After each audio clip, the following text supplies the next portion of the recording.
ایک بچہ مسلمان گھر میں پیدا ہوا اور ایک بچہ کسی غیر مسلم گھر میں پیدا ہوا، مثال کے طور پہ کوئی مسیحی گھر میں پیدا ہوا، عبداللہ بھی پیدا ہوا اور مائیکل بھی پیدا ہوا، دونوں بڑے ہوتے چلے گئے، اسکول گئے، کالج گئے، یونیورسٹی گئے، شادیاں ہوئیں، بچے ہوئے، بوڑھے ہوئے، مر گئے۔ تو عبداللہ میں اور مائیکل میں کوئی فرق اللہ نے رکھا ہے یا نہیں رکھا؟ یہ فرق نظر آنا چاہیے کہ یہ امتی کس کا ہے۔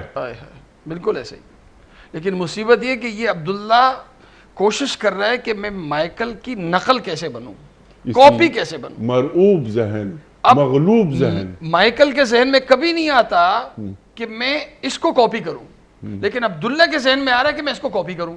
جی حالانکہ قیادت تو یہ ہے، عبداللہ ہے، جی کردار میں تو یہ امام ہے، کردار میں تو یہ امام ہے۔ اس کا کردار دیکھ کے جو مائیکل ہے اس کا دل کرے کہ مجھے عبداللہ جیسا ہونا چاہیے، لیکن مصیبت یہ کہ عبداللہ آفس میں جا کے کہتا ہے کہ مجھے مائیکل جیسا ہونا چاہیے۔ جی سبحان اللہ، سبحان اللہ۔ یہ المیہ ہے اس زمانے کا۔ جی بالکل، انتم الاعلون ان کنتم مومنین، کہ تم ہی غالب ہوگے اگر تم مومن ہوئے، تمہیں ہی غالب ہونا تھا اگر تم مومن ہوتے۔